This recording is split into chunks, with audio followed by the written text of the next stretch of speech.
Chers auditeurs, bonjour, bonsoir et bienvenue à Comment survivre. Chose promise, chose due, nous continuons notre première saison et à travers l'épisode 7, j'ai l'honneur d'accueillir Stéphanie qui nous vient tout droit du Cameroun et qui va nous expliquer son parcours de la prison aux problèmes de santé, à la liberté et à la joie de vivre manifeste qu'elle dégage dès qu'on est en sa présence. Je ne vais pas vous perdre plus de temps et nous allons démarrer la discussion, mais avant toute chose, comme à mon habitude, je vous rappelle que vous pouvez nous soutenir sur toutes les plateformes, Facebook, YouTube, Instagram, etc.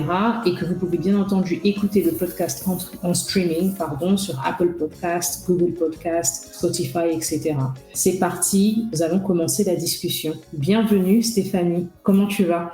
Très bien, je suis très contente et très heureuse de m'exprimer aujourd'hui.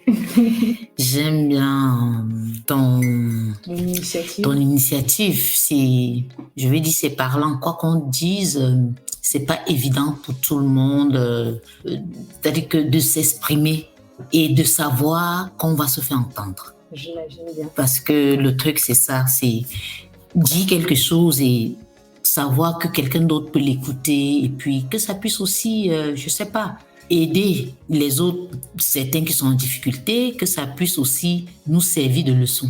Parce que quoi qu'on dise, les épreuves qu'on vit dans toute notre vie, ça nous sert de leçon. Bien entendu. Comme on dit, ce qui ne te détruit pas te rend fort. Et c'est une maxime qu'il faut vraiment appliquer.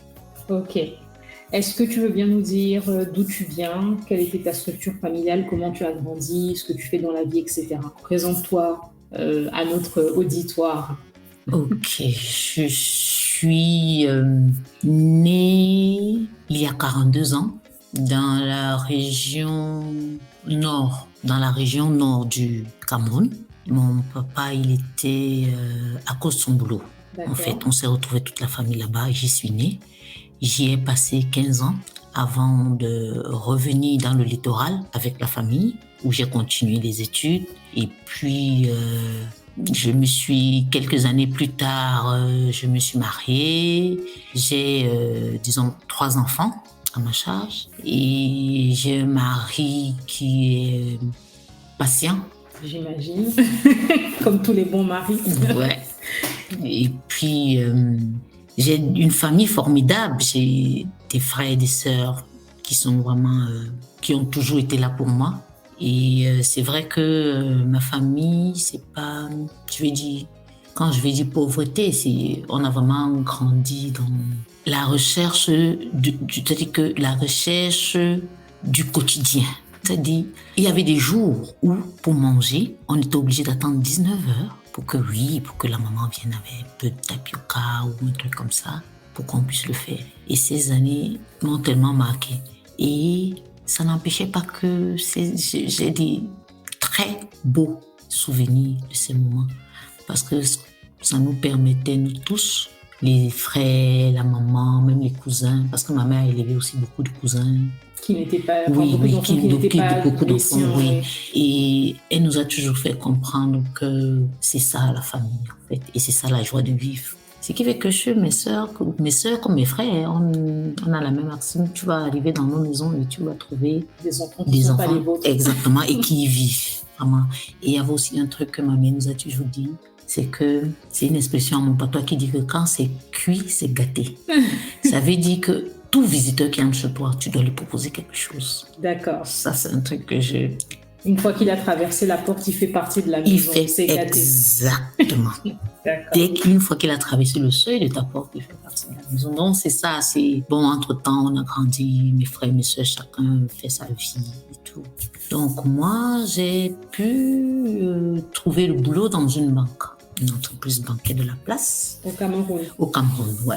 Dans le littoral ou bien? Non, là, quand je me suis mariée, mon mari, on l'a affecté au centre, à Yaoundé. D'accord. Donc, on s'est retrouvés au centre. Au centre, ouais. Donc, j'ai trouvé du boulot dans une banque de la place et puis j'y ai travaillé pendant 5 ans. Ça s'est bien passé? Oui, j'ai commencé au bas niveau, je vais dire. Et puis, j'ai grimpé les échelons. Ouais. J'ai eu un poste de responsabilité où je manageais à peu près 6-7 personnes. Ok, donc, et c'est à ce moment que j'ai eu des difficultés. J'ai mes deux premiers enfants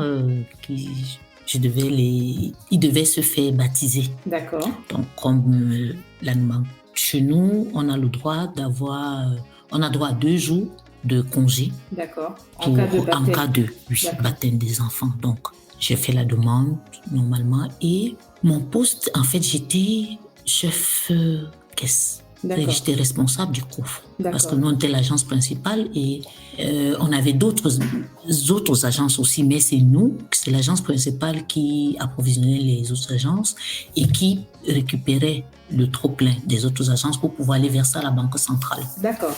Donc, la banque des États de la banque centrale, la banque, qui se trouve à Yaoundé. Dans le même esprit qu'on appelle la banque centrale, la banque de France, etc. Voilà, et chez nous, c'est BEAC.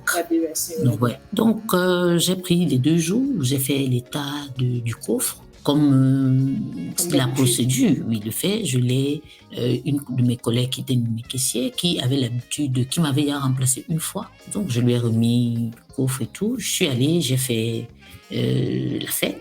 À mon retour, le lundi, elle me dit, non, le mardi, parce que j'avais demandé samedi et lundi pour pouvoir me reposer. Dimanche, de toute manière, c'est férié. Voilà. Donc, elle me dit, parce qu'elle m'appelait la mère, elle me dit, la mère, il y a eu un problème. Je dis quoi? Elle dit qu'elle ne s'en sort pas. J'ai ce défaut qui est peut-être aussi une qualité. Je fais très vite confiance aux gens. C'est-à-dire, comme il y en a une expression, on dit quand mon sang colle avec toi, ça colle. Et quand ça colle pas, ça colle. Ça colle pas. Jusqu'au jour où tu me prouves le contraire. Voilà. Donc moi, je lui ai dit, c'est une fille. Je pouvais pas. Je lui ai dit, quand elle m'a dit il y a un problème, je lui ai dit quoi? Elle me dit, c'est comme un manquant. Non, un excédent. Je lui ai dit, c'est qui est sûr, oui, qu'elle a un excédent dans le coffre. Elle et moi, nous sommes descendus et justement, les soldes n'étaient pas concordants. Le solde physique et le solde que le système me donnait n'étaient pas concordants. Donc, ce que j'ai fait signer à mon chef, à ma hiérarchie, pour lui dire, bon, voilà, je suis rentrée, mais le coffre... on avait un terme, on disait il ne balance pas. C'est-à-dire que c'était pas concordant. Et je suis en train de faire des recherches parce que quand c'est comme ça, il faut faire le pointage. Et j'ai imprimé donc les opérations des jours où je n'étais pas là, toutes les opérations qu'elle a fait avec les autres caissiers, les autres agences. J'ai commencé à pointer.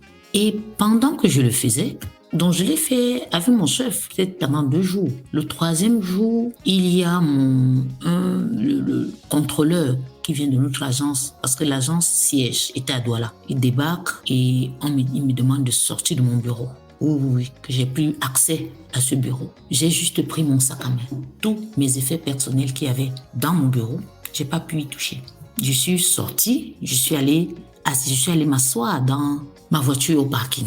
Mais quand je l'ai vu, quand il a fait ça, j'ai compris que ça ne va pas, il y a quelque chose. J'appelle mon mari, je lui dis voilà, le contrôleur est venu, il m'a mise dehors.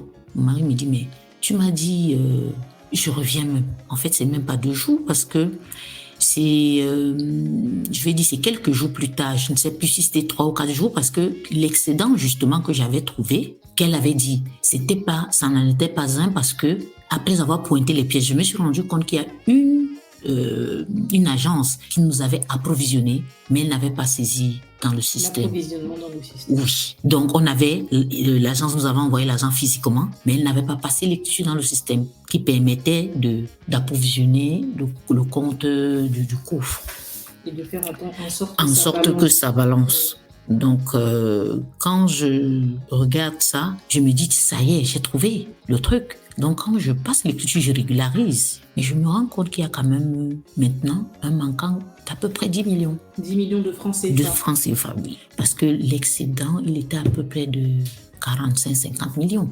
En fait, c'est qu'ils nous avaient envoyé l'argent, on n'avait pas... Maintenant, je vois l'excédent. Et quand donc, je vois maintenant l'excédent, je recommence à creuser. Et je déclare maintenant qu'il y a plutôt un manquant à mon chef. Que, bon, après avoir résolu le problème de l'excédent, maintenant, en fait, je me rends compte qu'il y a un manquant. Et c'est comme ça que le contrôleur débarque. Le contrôleur débarque. Et je me rends compte que tant que c'était excédent, eux, ils ne se dérangeaient pas. Mais dès qu'ils ont entendu maman, quand ils se sont dit non, vol. Alors, ils débattent, comme je disais tout à l'heure, ils me mettent vol, j'appelle mon mari, et puis je n'ai plus accès au système. Le contrôleur, après, il me convoque, il me dit, voilà, il est venu parce que je sais qu'il y a un manquant, et de ce qu'il en a déduit, c'est que moi, j'ai créé ce manquant avant d'aller d'aller faire le baptême de mes enfants. Et comme celle à qui j'ai laissé le coffre, elle était naïve, je lui ai fait signer des documents comme ça, parce que j'étais son chef. Donc, j'ai dû user de mon autorité pour qu'elle signe, pour qu'elle accepte le coffre, que ce qui est sur le coffre qu'elle avait accepté de prendre n'était pas... Et que, voilà, c'est ça qu'on m'accuse. Et je vais rembourser l'argent de la banque, de but en blanc comme ça. Je suis bien sûr sonnée parce que de ce que je sais et jusqu'aujourd'hui, avec tout ce que avec qui j'ai travaillé, parce que pour info, je travaille encore dans une autre banque. Oui, tu as réussi par la suite à retrouver un emploi dans une autre banque. Oui. Ouais. Quand tu travailles dans l'argent, pour un caissier ou un chef caisse ou quelqu'un des opérations, l'argent pour nous c'est comme du papier. C'est un document en fait de travail. Donc nous on ne voit pas l'argent comme en termes de valeur, que pour nous, sa valeur est précieuse. C'est comme des documents précieux. On te dit, tu dois garder. Donc, on ne joue pas avec. Je vais dire, si tu travailles à la caisse et que tu commences à regarder de l'argent avec envie, ou quand tu vois le compte d'un client, ça te donne des envies, sache que tu n'es pas à ta place. C'est comme quelqu'un qui travaille dans une boulangerie et qui mange toutes les pâtisseries, il n'a pas sa place. Ah, ça, non. Et on voit souvent que les boulangers ne sont pas souvent obèses. Du tout. Ils sont toujours en train de travailler, etc.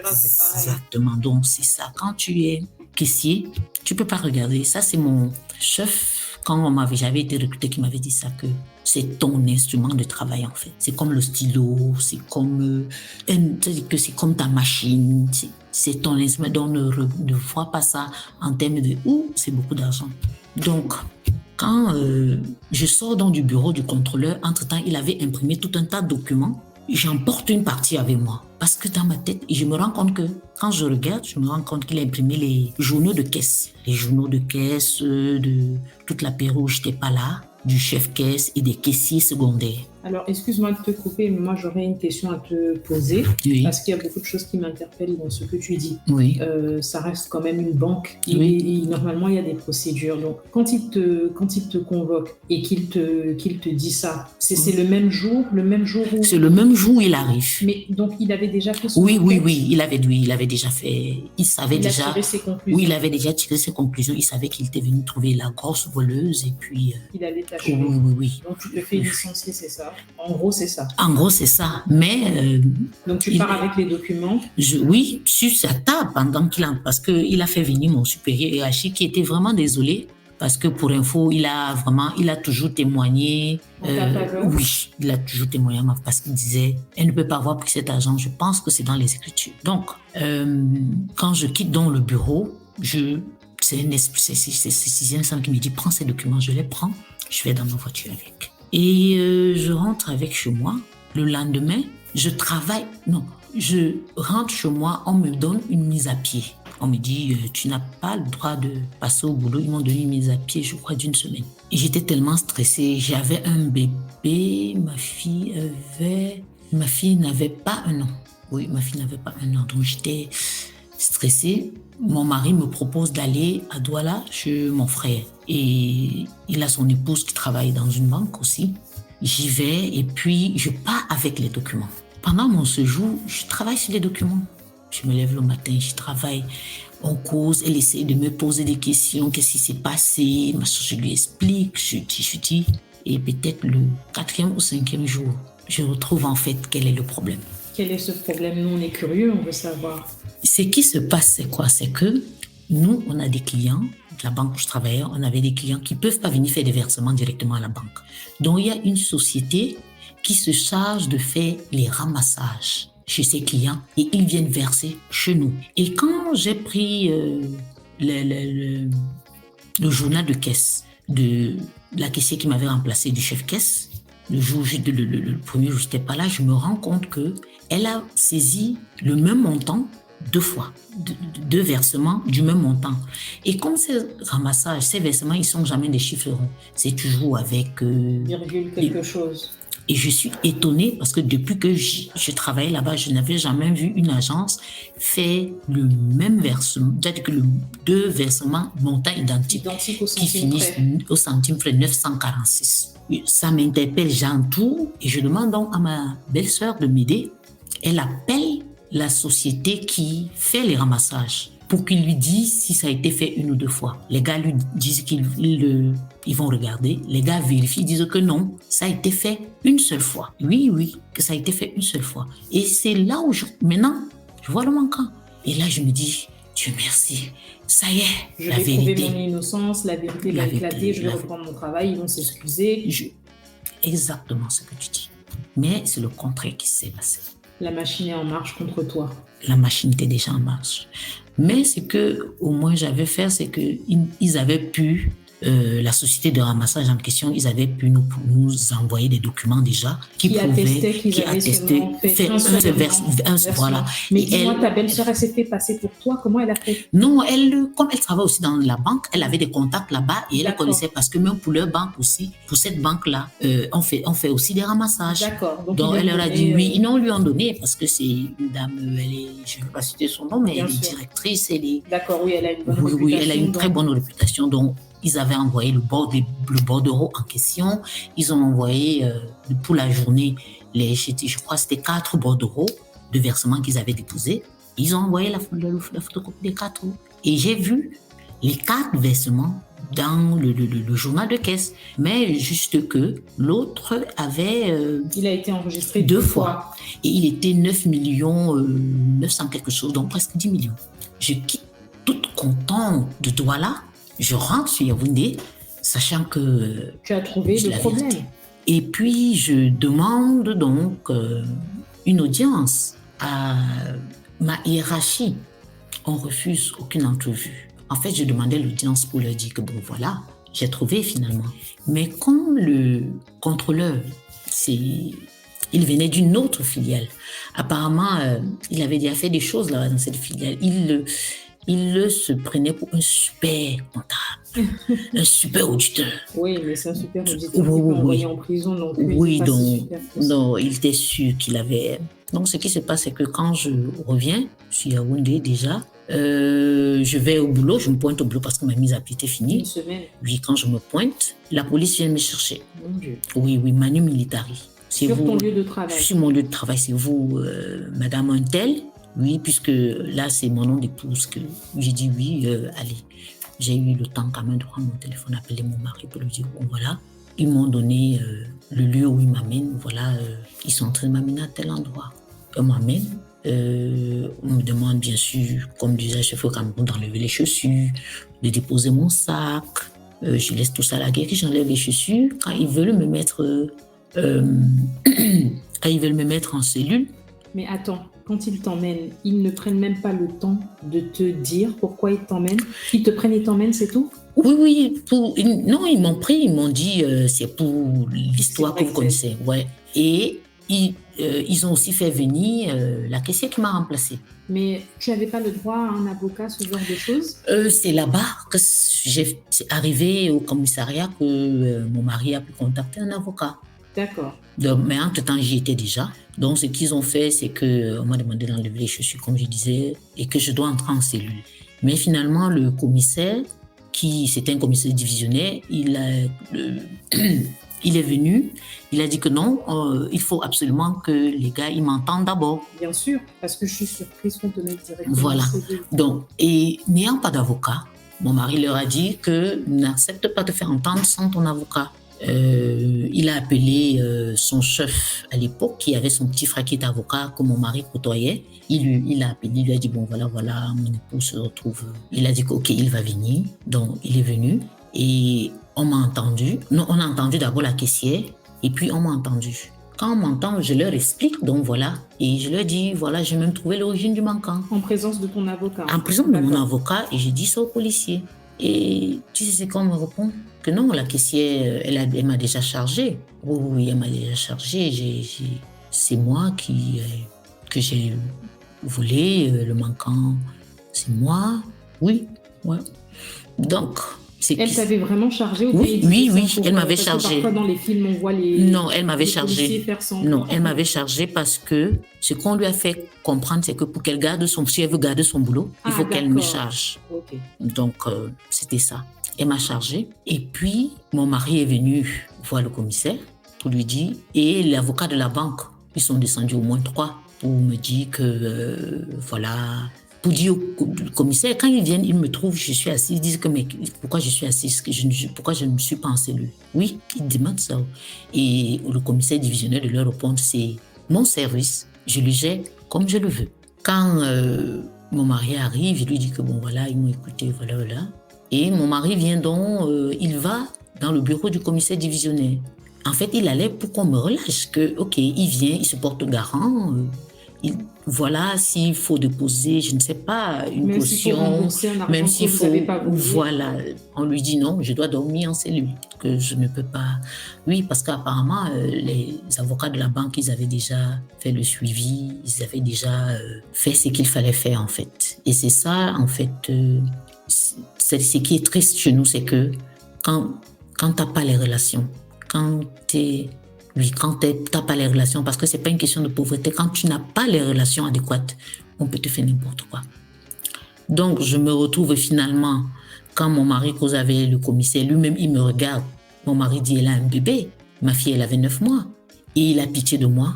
Il décide de me faire dormir, pas dans la cellule même, parce que la cellule, elle sentait. Bien sûr, je te dis, elle n'est pas du tout, elle n'est pas du tout de... Pas ISO. Non, du tout.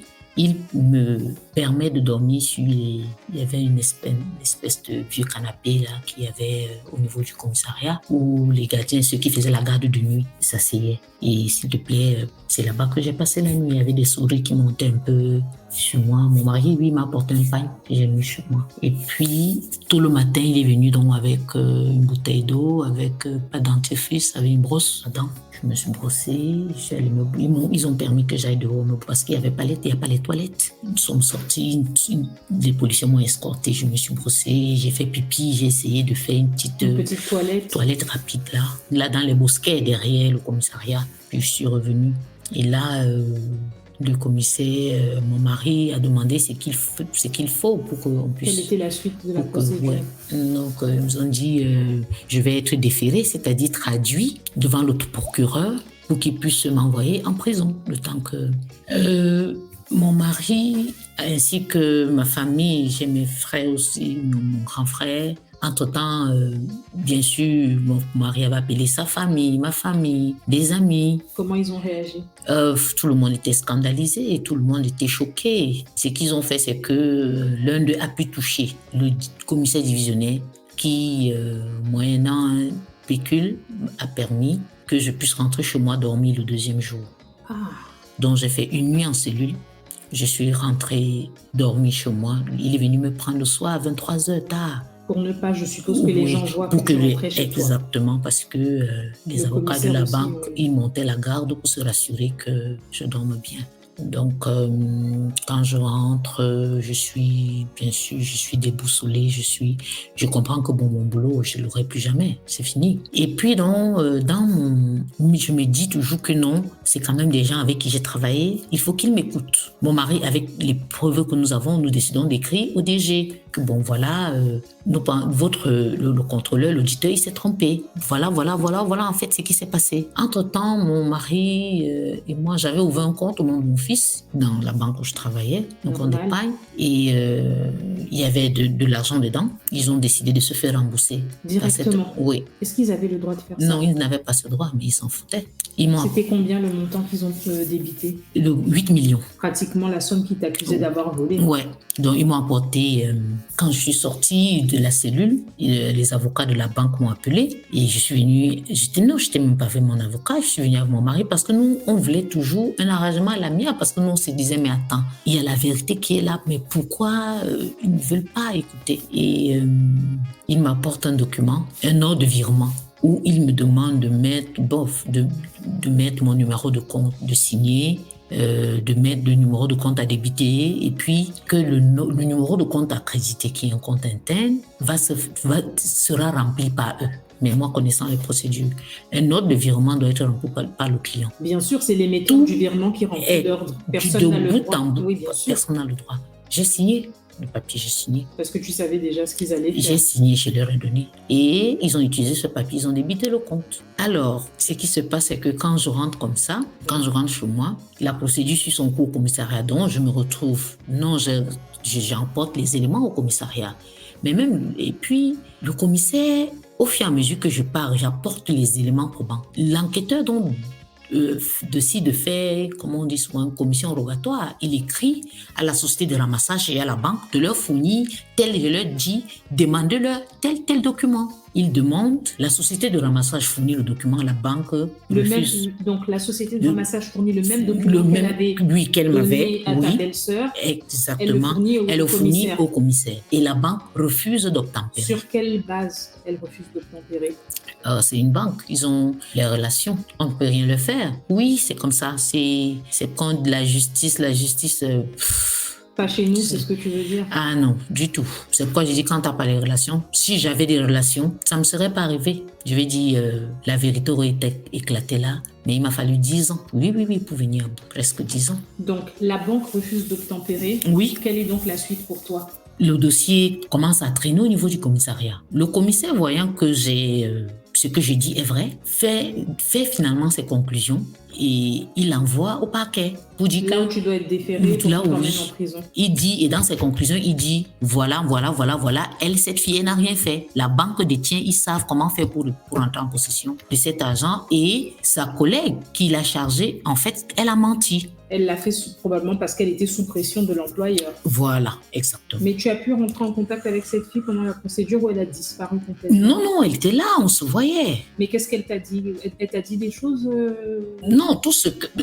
Je ne pouvais même pas l'approcher, on se regardait seulement. Oui, parce qu'il fallait pas... Oui, il fallait pas... Oui, voilà, on se regardait seulement.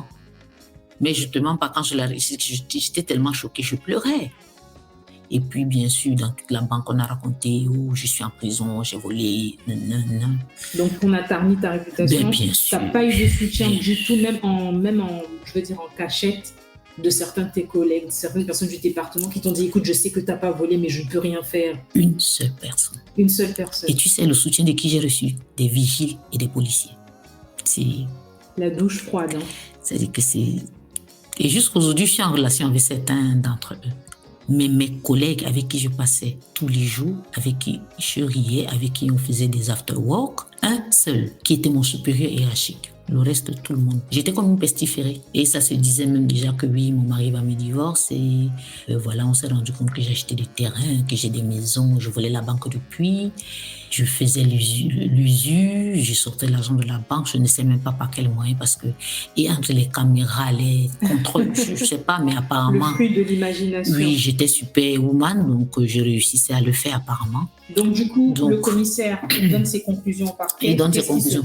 Ce qui se passe, c'est que je reste chez moi un jour, un camion de gendarmes débarque chez moi. Encore? Oui. Combien de temps après?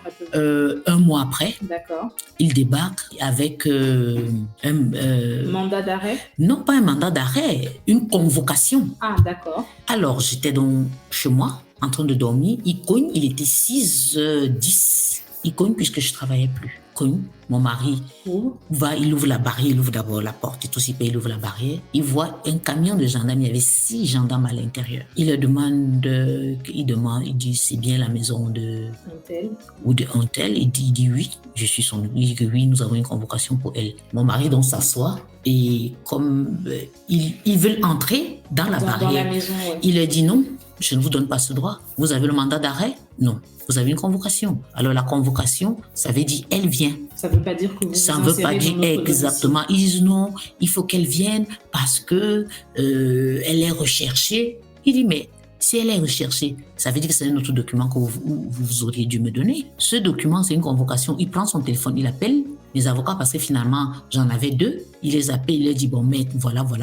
Les avocats disent jamais. Mais je tremblais tellement que j'ai dû Je suis sortie par derrière et la maison derrière moi était en chantier. Donc, il y avait une échelle. Je t'assure, j'ai traversé. J'ai failli même me casser le pied parce que je fuyais. Puisque ce qu'ils ont fait, c'est qu'après, ils sont allés faire signer un autre document qui disait maintenant mandat d'arrêt. Il fallait qu'ils t'arrêtent. Oui, mon mari me disait ne pars pas. J'ai dit que non. Là où ils sont, en fait, c'est qu'il faut absolument qu'ils me fassent mal.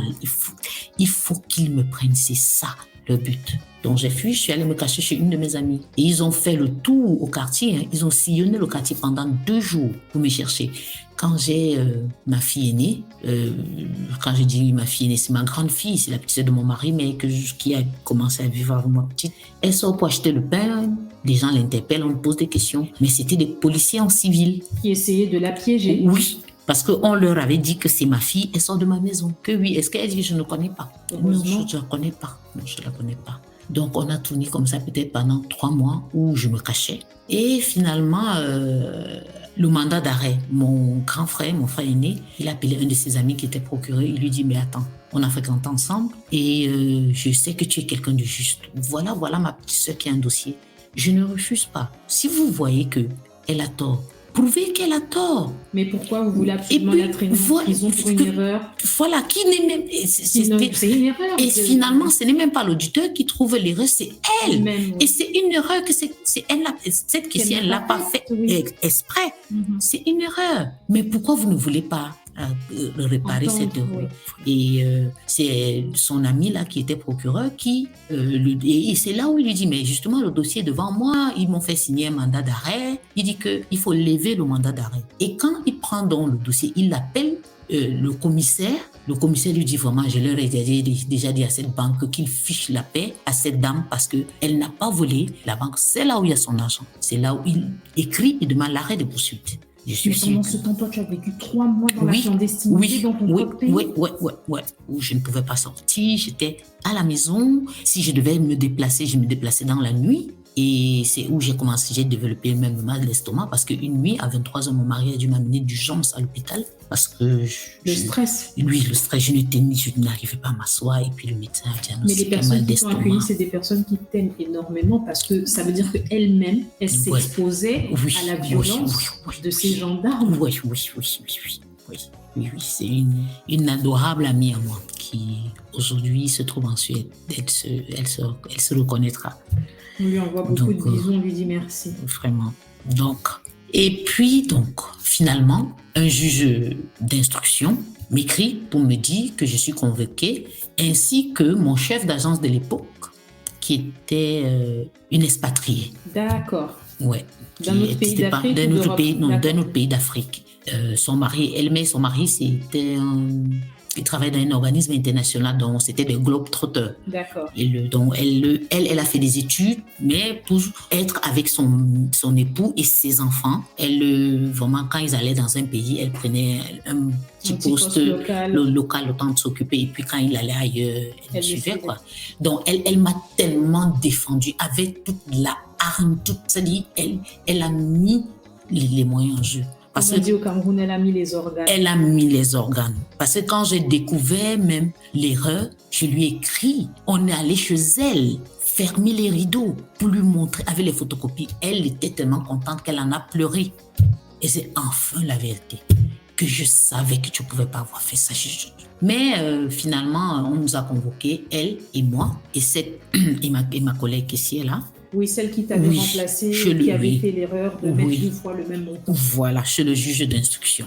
Donc, moi, j'y vais le jour de la convocation, je mets ma belle robe pagne là, j'y vais tranquille parce que je sais que bon, c'est la vérité, voilà. L'instruction au commissariat a déjà dit que m'a mise hors de cause. Donc, je vais pouvoir mieux expliquer.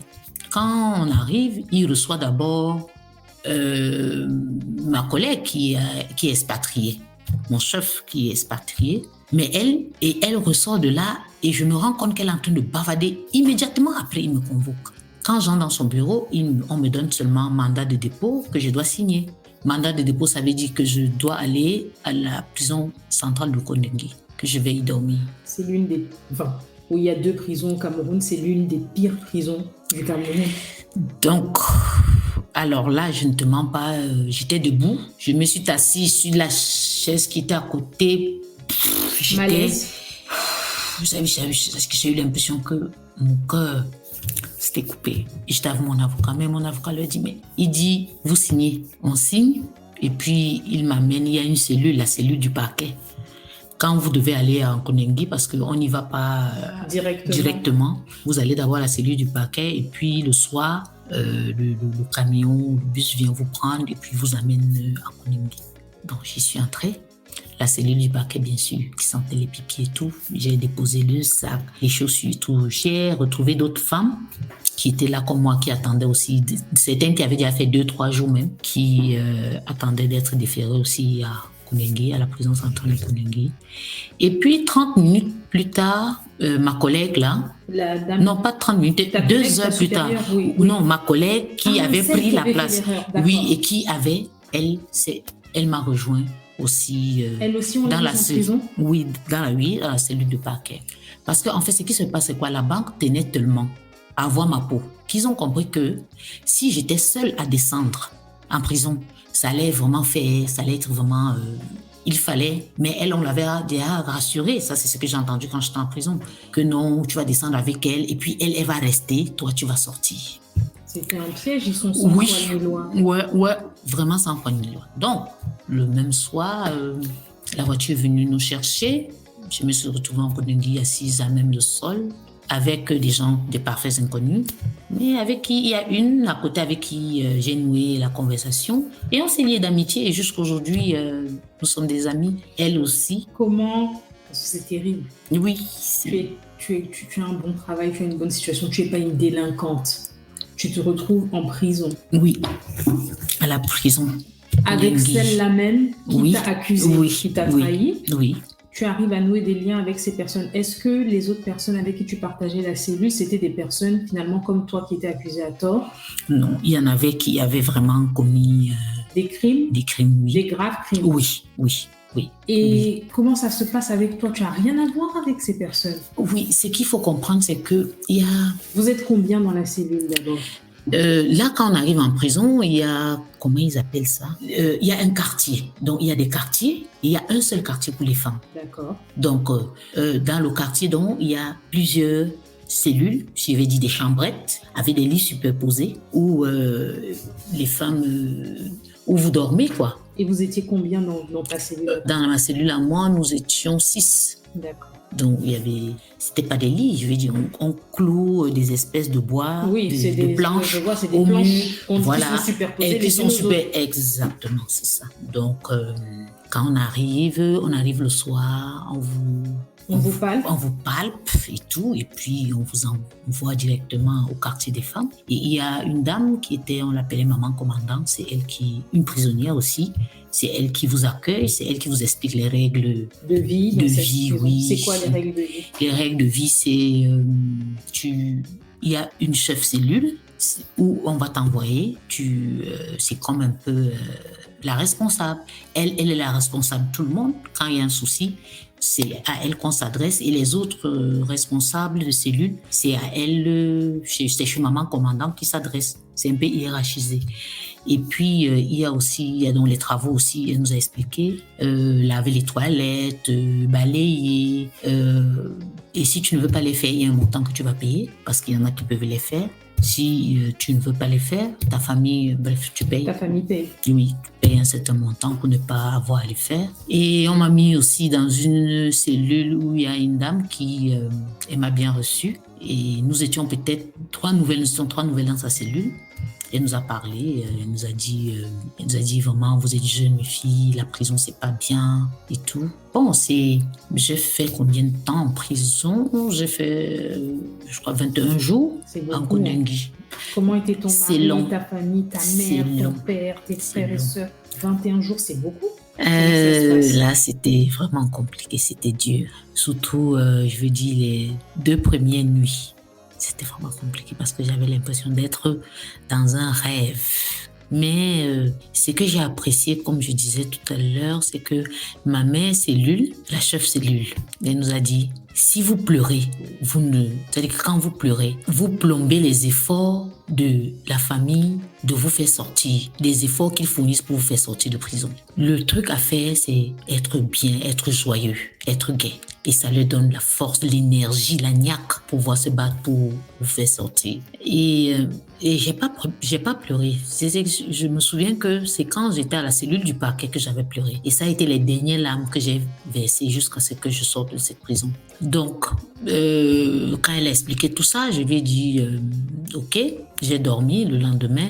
Entre-temps, quand même, pendant que j'étais à la cellule du parquet, mon mari avait fait acheter la brosse à dents, la pâte dentifrice. Donc, j'avais ça dans mon petit. Et il y avait un pagne, et puis les babouches. Donc, le matin, je suis allée me brosser et tout. J'ai pris son seau de la chef cellule parce que chacun doit avoir son seau. Donc, c'est le lendemain donc, que j'ai pu acheter tout ce qu'il fallait. Le seau, on m'a apporté les serviettes, le savon, le désinfectant. Il m'a apporté aussi le gel qu'il fallait mettre dans l'eau pour tuer les microbes avant de se laver. Parce que beaucoup, quand on sort de là, vu les cafards, et tout ça, certaines sortes avaient des problèmes de peau, des sérieux problèmes de peau. Donc, ma famille était dévastée. Mon mari ça c'est la dame qui travaillait chez moi qui me l'a dit quand je suis sortie, peut-être 6 mois plus tard, elle m'a dit elle me dit Tata, tonton a pleuré. Non, c'est clair, tonton a pleuré.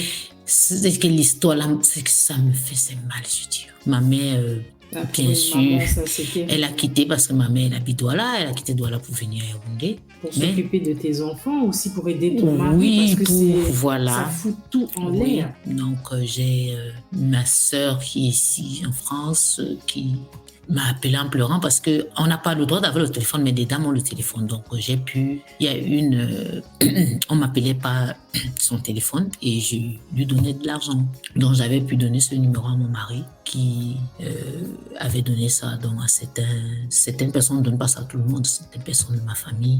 Et puis c'est ça quoi, ma mère, je me souviens. Donc quand je suis arrivée, nous sommes arrivés un vendredi, je sais même plus si c'était un lundi ou un vendredi. Le lendemain en tout cas, ma mère a quitté Douala, elle est venue. Et puis on m'a appelé pour me dire que j'ai de la visite. Parce que quand c'est comme ça, on vient te chercher pour te dire que tu as de la visite. Et ma mère, mon avocat il y a un gardien de prison là qui était chef quand même là-bas. Et il lui avait dit vraiment, s'il te plaît, occupe-toi bien d'elle, c'est ma sœur. Vraiment, ce qui lui arrive, c'est pas... Elle le mérite pas. Elle le mérite pas. Donc, quand je viens, ma mère assise, ma mère avait les larmes aux yeux. J'ai dit à ma mère en patois, je lui ai dit que si tu pleures, je rentre. Ouais, parce que si elle pleure, elle va te faire pleurer aussi. J'ai dit à ma mère, elle avait déjà les yeux bouffis, rougis, c'est-à-dire que ma mère avait vraiment pleuré. Et je lui ai dit durement que si tu pleures, je rentre. Quand je lui ai dit ça, et ma mère, je la connais, si je n'avais pas été due, elle aurait pleuré. Quand je lui ai dit ça, je lui ai dit que, et pour blaguer, je lui ai dit en patois, tu sais, ton beau-fils me dérangeait déjà, j'ai décidé de venir me reposer un peu ici à Koningui. Alors, elle a éclaté de rire. Et c'est ça vraiment qui a déridé la situation. Elle me dit que c'est, je dis que non, ça va aller, non, machin. Et j'ai plus accepté qu'elle vienne me rendre visite. Trop dur, c'était trop dur émotionnellement. Non, c'est mon mari qui venait me rendre visite. J'ai des amis qui ont quitté Douala qui pour venir me rendre visite. Oui, j'ai une de mes amies là, mais je reste, on m'appelle. Quand je l'ai vue, je n'en revenais pas. Elle a dû inventer une excuse au travail parce qu'elle travaillait à Douala pour venir sur Yaoundé parce qu'elle voulait. Elle dit que mais qu'est-ce que j'entends? Non, c'était dur pour toute la famille, tous mes frères, mes sœurs, la famille de mon mari aussi. Mes enfants, c'était dur. Et puis, à un moment, je voulais voir mes enfants parce que vraiment... J'imagine, mais est-ce que tu avais envie qu'ils te voient comme ça en prison? Oui, et c'est ça. Ma fille, elle ne faisait que me demander, je veux voir maman, parce qu'entre-temps, elle a eu 1 an et quelques. Bien sûr. Donc, elle parlait, je veux voir, elle me fait que demander à son père, je veux voir maman, je veux voir maman. C'est au garçon qui était un peu plus âgé, je crois, il avait déjà 5 ans. Son père lui a dit, tu sais, maman, il ne va pas rentrer tout de suite, en fait.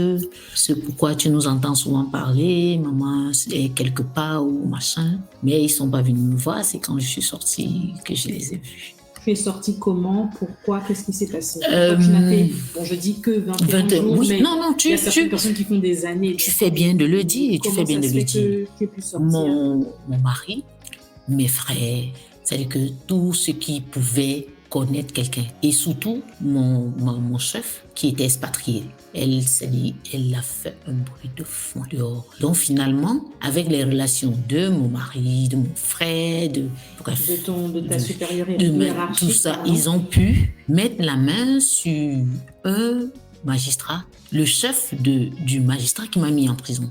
D'accord. Ils lui ont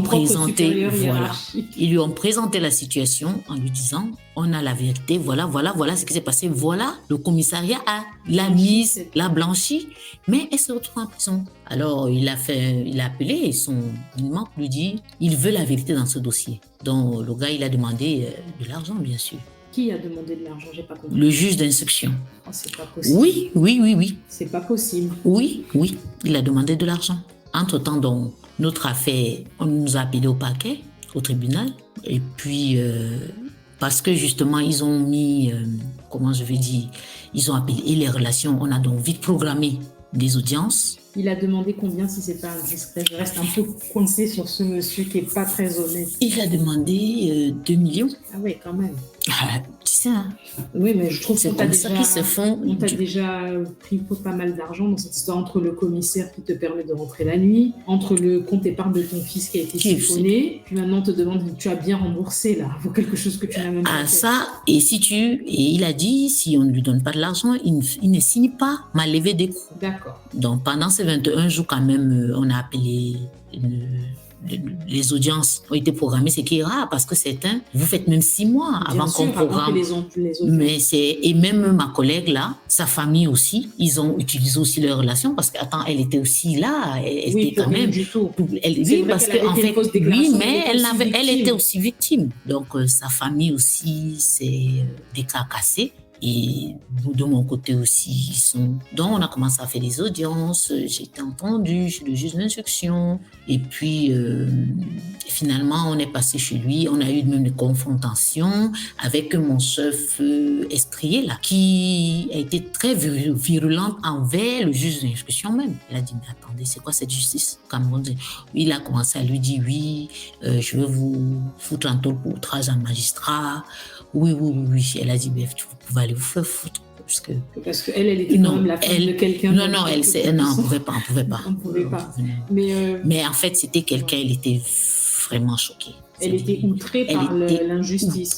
Donc, après plusieurs, je crois j'ai vu le juge d'instruction, nous l'avons vu peut-être 3 fois ou 4 fois. Il a signé notre levée d'écrou. Aussi bien pour toi que pour aussi bien pour moi, oui. Je veux faire une parenthèse pour expliquer un peu la vie en prison. Tu sais, après quelques jours, il y a une dame, une prisonnière aussi comme moi, qui a dit à ma chef cellule qu'elle est sûre que j'ai déjà fait la prison. Et ma chef cellule lui demande, parce que ma mère cellule, elle faisait les beignets manioc.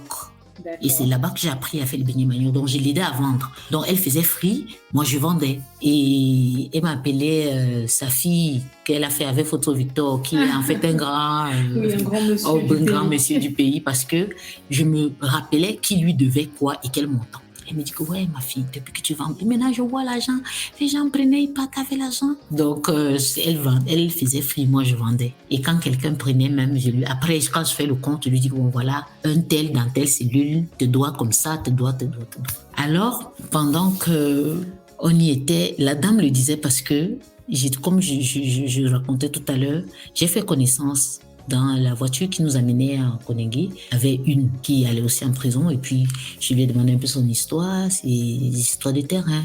Ils sont chez eux, la dame d'un grand monsieur au pays a décidé d'acheter le terrain c'était une maison familiale, à son grand-père, un truc comme ça. Et puis, ils se sont opposés que non, notre maison est dessus. Vous pouvez pas acheter, vous avez dit acheter tel endroit. On n'a rien dit, mais maintenant, vous voulez acheter. Et la maison, ils ont aussi essayé de se battre. Elle leur a dit, je vais vous montrer qui je suis. Elle a porté, elle, son frère, son cousin. Ils sont retrouvés en Koningui. Donc, nous sommes descendus tous le même soir. Donc, elle et moi, c'est lié d'amitié. Et je la consolais beaucoup. Et quand donc, il y a, je ne vais pas appeler ça cérémonie, mais quand il y a quelqu'un qui va être libéré, on chante pour elle. D'accord. On tape sur les marmites, on prend les ustensiles, on essaie de faire du bruit en lui souhaitant vraiment bon vent et tout. Et moi, alors, j'étais la première, je prenais toujours les marmites de ma chef cellule là, je cogne. Et je souriais, je riais parce que j'avais compris ce que mon chef cellule m'avait dit. Je l'ai vite assimilé parce que j'ai compris que ce qu'elle disait était tellement vrai. Parce que la première nuit, quand mon mari est venu, il était tellement abattu que j'ai compris que je dois sourire, je dois rire. Donc quand il demandait, j'ai dit non, ça va. Donc je vais bien, ça va. Et j'ai fait la parenthèse parce que j'ai l'hépatite B. Je ne le cache pas, c'est ma maladie. C'est depuis que je faisais, je crois, le CE2 qu'on l'a découvert. Donc, et quand j'ai eu ces problèmes, je me faisais des injections, des Pégasis. À l'époque, une injection, c'était 156 000 francs. C'est cher, c'est presque 200 euros. Ouais, et je prenais, c'est plus de 200 euros, parce que 200 euros, c'est 131 200 euros. Et j'avais droit à 54 semaines et j'avais une injection par semaine. Donc, tu t'imagines, je prenais 4 injections à la pharmacie. Donc, j'y vais, je prends 4, je vais à l'hôpital chez ma gastro, je dépose, on m'injecte et puis je viens. Quand il manque un, je pars encore à la pharmacie acheter les 4 autres et je viens déposer. Alors, comme j'étais en Koningui, j'ai appelé ça Hilton 5 étoiles. Je dois me faire injecter. Une semaine, là, je devais me faire injecter. Le monsieur, parce que le quartier des femmes, devant, à l'extérieur, quand je dis devant, c'est-à-dire que la grosse barrière qui ferme le quartier des femmes, il y a comme un petit truc de police, là, des gardiens de prison. Ils ont comme un petit bureau. Alors, il y a un monsieur là-bas qui, apparemment, son travail, il a commencé à me faire des avances. Ouh là là, ouais, je voulais venir à ça aussi, la vulnérabilité des femmes. Exactement.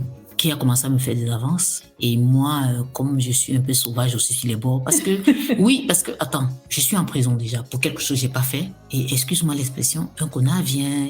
Ben, je lui ai dit d'aller se faire. Tu es une femme mariée, ça se voit bien, tu as une porte-à-bague. Non, je lui ai dit qu'il aille se faire foutre. Non, mais je ne te mens pas que je lui ai dit 2 gros mots bien salés.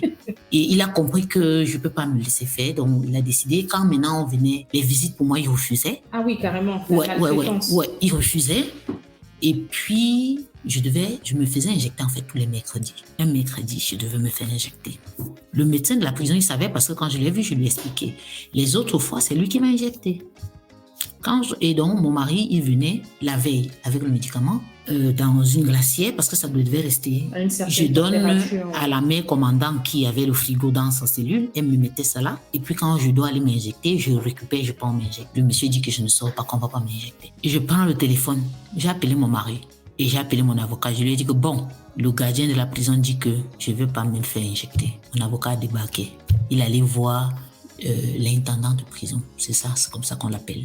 C'est lui qui a appelé et qui a demandé, et il était déjà 17h, qu'on me sorte de ma cellule pour aller me faire injecter. Donc, c'est-à-dire que pour te dire, il n'en avait rien à foutre de ma vie, de ma santé, rien à foutre. Son truc le plus important, c'était qu'il fallait que je cède à ses avances, oui, et puis avec ça, j'aurais eu des facilités, tu vois un peu. Et c'est ça, parce que quand on est vulnérable et qu'on n'a personne, tu as un avocat, tu as un mari, tu as une famille, tu as 2 avocats. Il y a des gens qui n'ont pas. Et justement, c'est ça. Et c'est ça. Et lui, donc, je me prends pour c'est-à-dire que je me prends la tête parce que j'avais beaucoup de visites en fait. Et c'est pour ça, il voulait jouer sur ta psychologie. Exactement. Donc, je lui ai dit qu'il allait se faire foutre.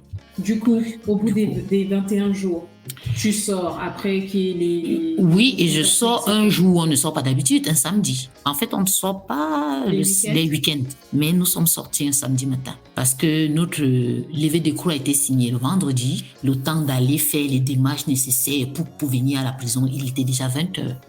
Et puis, l'intendant de la prison a dit qu'il ne pouvait pas nous libérer à cette heure-là parce que il a dit que, OK, qu'à cela ne tienne, il peut faire venir ses employés, ceux qui sont chargés de remplir la paperasse pour nous libérer le lendemain. Et c'est ce qui s'est passé, moyennant, bien sûr, quelque chose, oui. Ils sont venus et puis le samedi, là. Moi, comme ce jour, on avait été là, je savais qu'on avait signé et les nouvelles vont vite en prison. Le temps pour nous de quitter le quartier administratif où il y a le parquet et tout, et arriver à rentrer en Koningui, Les gens savaient déjà qu'on nous avait libérés. Et ce jour, quand nous rentrons, ma collègue là et moi, il y a une dame qui était, je l'ai trouvée enchaînée, deux dames, elles avaient bagarré. Et tu sais ce qu'elle me dit? Elle dit que à peine vous êtes entrés, vous sortez déjà, je vais vous battre. Oui. Elle voulait vous taper? Oui. Parce qu'elle est choquée que, mais attends, à peine nous sommes entrés, nous sortons, c'est comment? Dis-moi, parce que quand même, cette dame, votre destin se retrouve lié malgré vous. Oui. C'est-à-dire, toi, on allait ensemble. Mais dis-moi, vous vous êtes parlé finalement après, quand non. vous vous êtes retrouvés en prison ensemble? Pas d'échange? Non. Elle t'a jamais dit, écoute, on m'a mis des pressions, je m'excuse? Jamais. Donc, en fait, vous étiez là comme deux fantômes qui marchaient l'un côté de l'autre. Exactement. C'est terrible, ça. Exactement.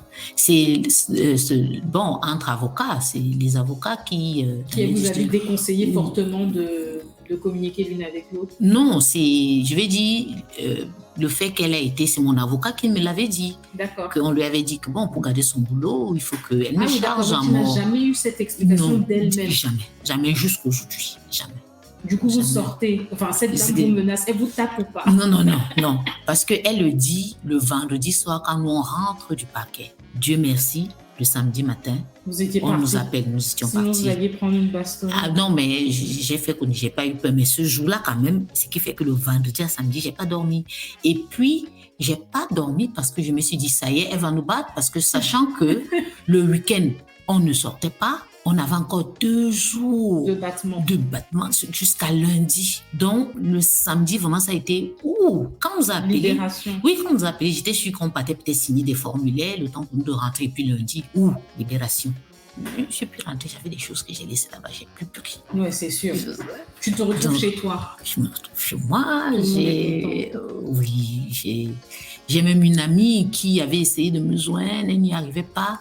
Et puis elle a rencontré quelqu'un qui lui avait dit que j'étais en Koningui. Elle était venue chez moi pour demander, parce qu'elle a aussi essayé elle était coiffeuse, et comme elle coiffait une dame qui avait quand même un poste de responsabilité, elle avait parlé de moi à la dame. La dame lui a dit, ok, cherche son nom et demande-lui à quel juge d'instruction, je vais voir mon mari si on peut intervenir. Donc le jour où je sors, elle vient à la maison pour demander à mon mari toutes ces informations et elle me voit. Elle éclate en sanglots, elle dit que mince. Donc, c'est touchant, ça. Tu as quand même beaucoup de gens qui t'aiment. Non, c'est ça, je le reconnais. C'est pas tout le monde qui a cette chance-là. Non, ça, j'ai cette chance-là, vraiment. Donc, je sors de prison, je suis pas au bout de mes peines, bien sûr que non. Oui, c'est ce que j'allais te demander. Et la procédure continue, oui. Je me retrouve maintenant au parquet. Là, on avait fini avec le juge d'instruction. Maintenant, on se retrouve au tribunal même où on juge l'affaire. Et puis, finalement, la décision du tribunal, c'est que je n'ai rien fait. Ça prend combien de temps? Ça a pris peut-être 4 ans. C'est terrible, ça. Ouais. Donc, le juge décide que tu n'as rien fait. Que je n'ai rien fait. Et donc, il décide d'aller en appel. Ah oui, il lâche pas l'affaire. Non, il lâche pas l'affaire. On va en appel. Ça prend combien de temps, l'appel? L'appel, ça n'a pas mis long. L'appel, peut-être, ça a mis 2 ans. C'est beaucoup quand même, hein. Ça fait 6 ans, là, déjà. Ah oui.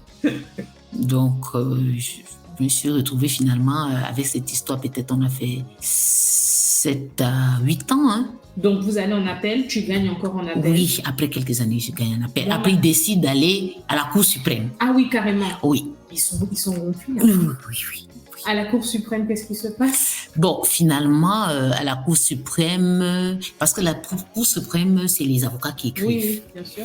Et pendant que le dossier était à la Cour suprême, je crois que c'était la 8e ou la 9e année, la banque, entre-temps, ils ont changé de directeur et celui-là a dit qu'il a mandaté comment ils appellent là, le juridique, de régler à l'amiable tous les dossiers pendant qu'ils peuvent être réglés. Parce que moi, c'est ça qui m'intéresse.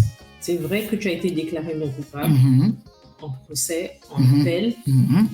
Mais moi, ma question, c'est qu'est-ce qu'ils te doivent d'un point de vue pécunier? Est-ce que tu as eu des dommages et intérêts pour tout ce que tu as subi?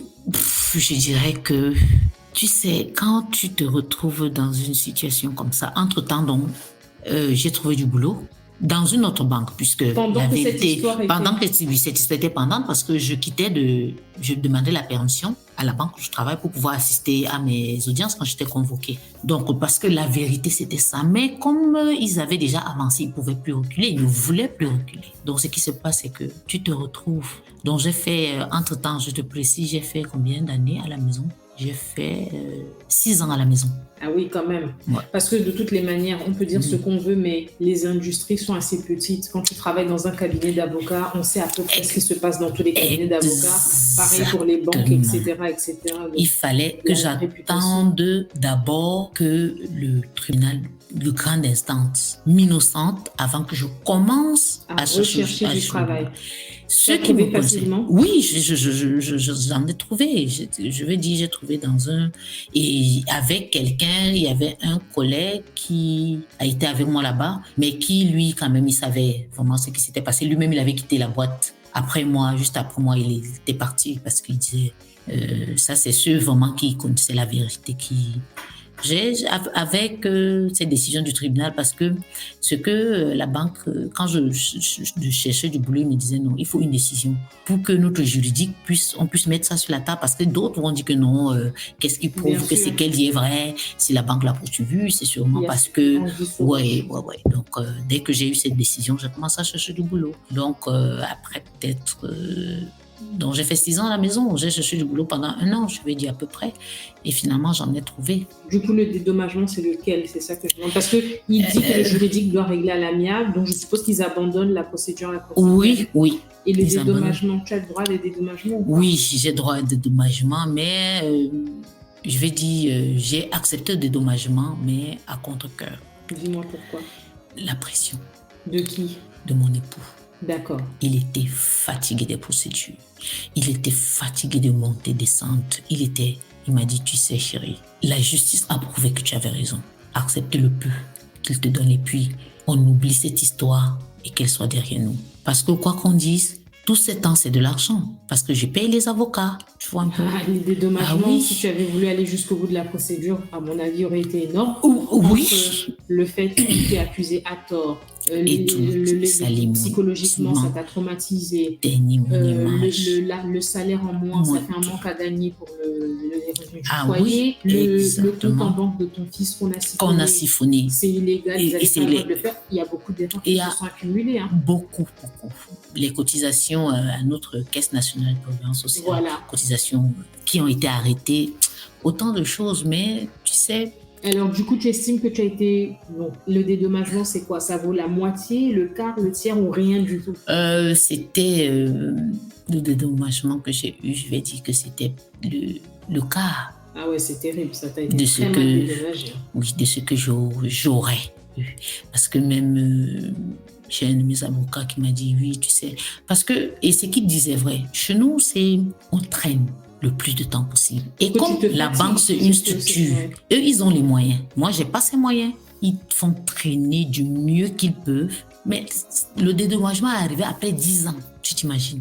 Eh oui, c'est 10 ans d'avocat, 10 ans de temps, exactement. 10 ans de XYZ. Donc, mon mari m'a dit, tu sais, ma chérie, vraiment... On laisse tomber. On laisse tomber. Il faut que... Mais moi, je ne voulais pas. Je lui disais, non, on continue. Mais... Je comprends parce que quand tu es accusé à tort, qu'on t'a sali, parce que vraiment dans le volet émotionnel, il y a beaucoup de traumatisme entre la prison et la réputation, etc. Ça, c'est vrai. C'est terrible. Qu'est-ce qu'elle est devenue, celle qui t'avait accusée d'avoir volé? Elle est toujours là-bas. Elle est repartie là-bas? Oui, elle est là-bas. Elle est là-bas. Elle y travaille. Toujours, elle y travaille. Elle n'a pas porté plainte contre eux, elle? Non, du tout. C'est incroyable. Elle a gardé son boulot. Tu sais, le gagne-pain, comme on dit chez nous au Cameroun, trouver du boulot aussi, c'est pas évident. C'est très difficile. Donc, elle a continué parce que si elle se retournait aussi contre eux, il aurait fallu pour elle aussi dépenser de l'argent, un avocat et tout. Et je sais qu'à l'époque, quand elle et moi avaient des problèmes, elle n'était pas encore mariée, elle avait un enfant ou 2, quelque chose comme ça. Donc je lui ai dit, c'est pas... Donc elle est, je crois, jusqu'aujourd'hui, je pense qu'elle doit toujours être dans la même structure. Les personnes avec qui tu as sympathisé en prison, tu as de leurs nouvelles? Oui, Qu'est-ce oui. qu'elles sont devenues? Il y a une, celle avec qui justement j'ai sympathisé. Elle a donné mon prénom à son garçon. Donc elle a eu un garçon en Après, prison non, ou après la prison. Elle a donné mon prénom à son garçon. Donc nous sommes en contact. Même ma mère cellule, elle est sortie. Et ce qui m'avait plu aussi, c'est que ma mère cellule, elle m'avait dit que elle mérite d'être là. Ah oui, carrément, elle assumait. Oui, non, elle m'avait dit elle mérite d'être là. Elle avait fait. Donc, mais elle ne comprend pas pourquoi moi. Parce qu'elle m'avait raconté son histoire. Et je lui ai raconté la mienne. Donc, elle et moi aussi, nous sommes restés en contact. Et au quartier des femmes, tu as tout. Tu as quelqu'un qui a tué son époux avec la maîtresse. Tu as une jeune fille de 17 ans qui a tué l'ex de son gars. Il y a 17 ans, 17 ans, oui. Il y avait une de 17 ans. Elle avait poignardé à mort. Pas jalousie. L'ex de son... Oui. Il y a une qui était là. Elle avait tué son époux qui l'a trompé avec sa maîtresse. Elle les a trouvés tous les deux et elle a fini avec. Et puis, il y en a qui sont là, qui sont des dealers, de drogue. Ouais, et il y en a qui étaient épouses des dealers, il y en a... il y a de tout. Non, il y a de tout. Il y a une qui était là parce que... Je veux dire, à part la menace, quand tu sortais, tu t'es pas fait agresser par ces personnes qui ont quand même dépassé... Non, parce que quand tu te tiens à carreau, tu vois, je vais dire, tu te mêles pas de leurs affaires, tu ne poses même pas de questions, parce que tout ce que je te dis, c'est ma mère, c'est lui qui me l'a dit, elle était là, ça faisait déjà 4 ans. Donc, elle connaissait l'histoire de chacun, qui me dit, oui, tel, c'est ça. Peut-être que tu te mets à carreau. Quand une élève la voix, tu te rabaisses. Si tu ne veux pas tu veux pas recevoir une raclée, en fait, tu te mets à carreau, quoi. Et puis, j'ai payé pour ne faire aucune des tâches qu'il y avait à faire, donc j'étais... Il n'y avait pas d'opportunité pour des conflits. Non, il n'y avait pas. Et... ça vaut ce que ça vaut, mais la mère commandant et puis les autres chefs de cellule, vraiment, elles faisaient l'effort de maintenir une certaine tranquillité, une certaine harmonie, voilà, dans tout ce qui fait que, mais ce qui est vrai, c'est qu'il y en a qui sont toujours un peu plus rebelles et tout. Mais elle faisait vraiment des efforts pour... donc, le quartier, c'est ça, le quartier des femmes de Kondengui. Et il y a des associations donc, qui viennent souvent aussi en prison, qui viennent avec les dons, ils viennent faire des dons. Ils vous donnent c'est le riz, les arachides, les sacs d'arachides, les habits, des trucs comme ça. Donc, c'était ça. C'est ça ton histoire de prison. Oui, c'est ça mon histoire de prison. Donc, on a déjà fait, tu vois, 1h20. Et pourtant, ta vie est riche. Ce que j'ai envie de te demander d'abord, qu'est-ce que tu estimes qui t'a fait survivre à cette épreuve quand tu regardes avec la vue panoramique plusieurs années après et que tu es un peu détaché émotionnellement de tout ça, un peu plus détaché maintenant comment ça s'est passé. Oui.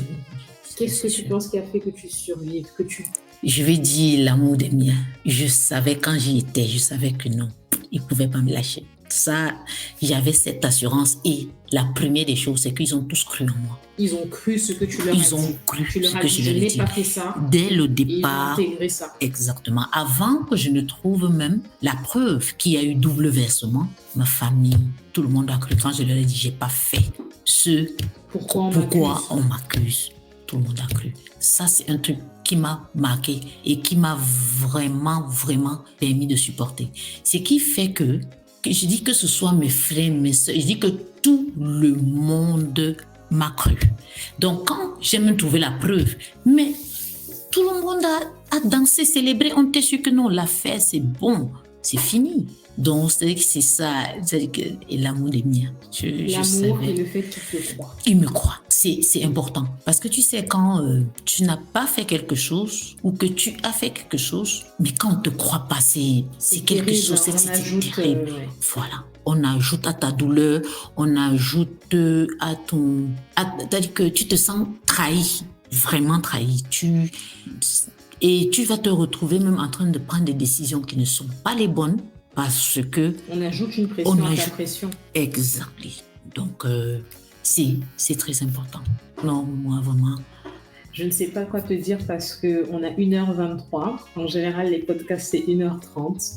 Ok, donc on va arrêter. Malheureusement, on va devoir arrêter parce qu'elle a une vie très riche et j'aurais bien voulu qu'on continue. Je te remercie vraiment d'avoir pris le temps de venir parler avec moi, de m'expliquer la prison pour les femmes au Cameroun, l'injustice, la corruption, la trahison dans le milieu du travail.